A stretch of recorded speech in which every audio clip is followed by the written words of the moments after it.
Okay, thanks. Marcus Powe, PhD. Can you just start by telling us the name of the company you work for, or the consulting firm that you sort of call yourself? Or? Yep, the name of the business is called EIC Growth. It stands for Enterprise Innovation and Creativity. And the business has been operating since 1985, and it does three things.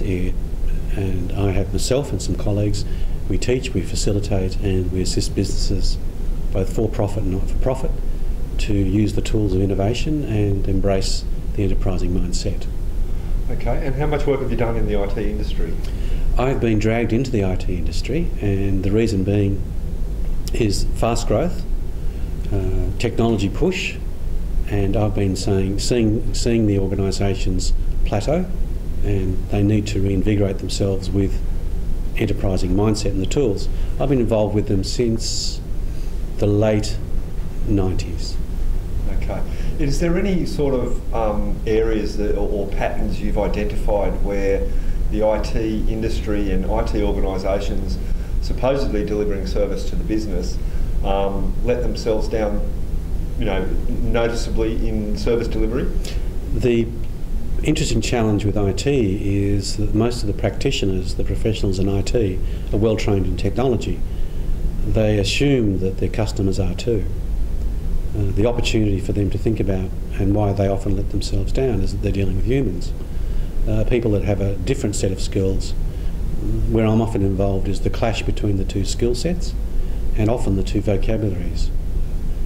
Why don't we perhaps look at a simpler approach where this is what I can do, can't do and won't do, and from the consumer side this is what I know, and please help me because I need to understand this, how I can have some choices to grow my business with your technology. The other big challenge, of course, is the impatience of both sides because of this clash with culture, clash with language, and clash with expectations. Okay, now you mentioned in your keynote presentation that you believe and correct me if I'm misinterpreting what you said, that at the core of all innovation is service, I think you were saying. Yeah, there are three dimensions. There's the service dimension, and you can talk about the product or service, use those words interchangeably. The service around internal customers, in other words, people you work with and for, how good are you at providing the right information at the right time or the right product at the right time, and understand and respect each other. We don't practice inside the business, and often you wonder why it doesn't work outside, because we don't do it in a safe environment. Service is also around the idea of a leader and employee. With an employee is that most people think that you have to manage an employee. Actually, you have to model the behaviours for employees so they can copy you and help you achieve your goals as an owner or a leader. The other element of service is the way we provide the good old-fashioned service to our customers. Manage the expectations, do what you say, and do it every day. The hardest things in business. Service seems to me forgotten because we assume everyone knows how to spell it, but can you actually enact that in terms of a set of behaviours, a set of attitudes? If you can do that, you become what I call authentic.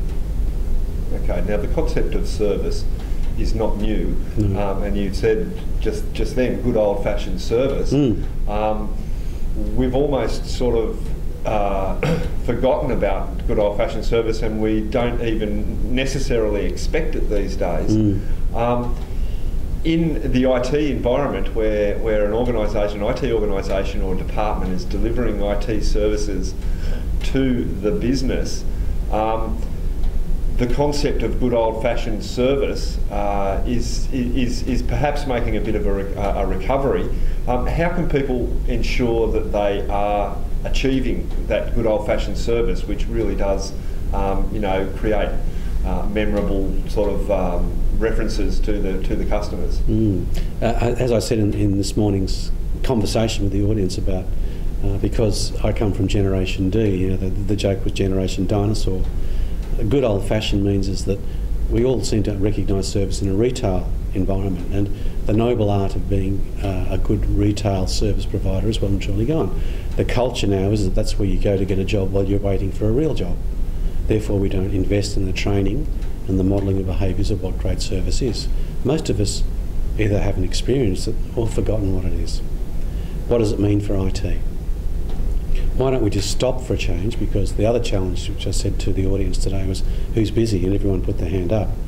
I challenge everyone who may listen to this is that stop for a while. Think about what you would enjoy in terms of the service dimension. Good information. People understand you take the time. Oh, there's that word again. You've got to stop being busy to give the time to provide good service. And then follow up on your promise. You can't promise unless you've stopped to listen what the requirements are, not only the technical requirements, but also the human dimension.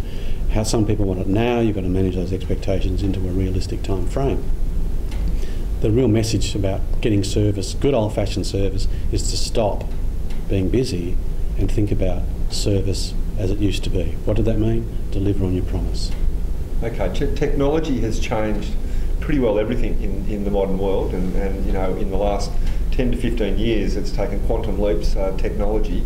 How has technology changed service delivery, and or are there technology tools that can help to enhance service delivery? With technology tools, and I'm just talking from the person that receives the so-called service from these array of tools, I'm the customer.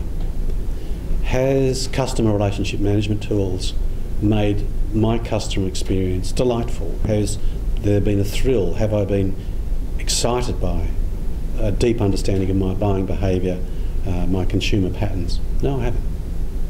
And I'm a consumer of services from hotels to aeroplanes to rent-a-cars to restaurants. I consume a lot of things. Why do I do that? Because I travel extensively. I always find it puzzling. We've got this thing called a CRM, a customer relationship management tool. How can a tool have a relationship with a customer? Quite often I find organisations, we've got all the tools, we have deep knowledge, we have great amount of information on customer buying patterns and behaviours, therefore we can package up a service specifically for that customer group. We might do that, but do we follow up?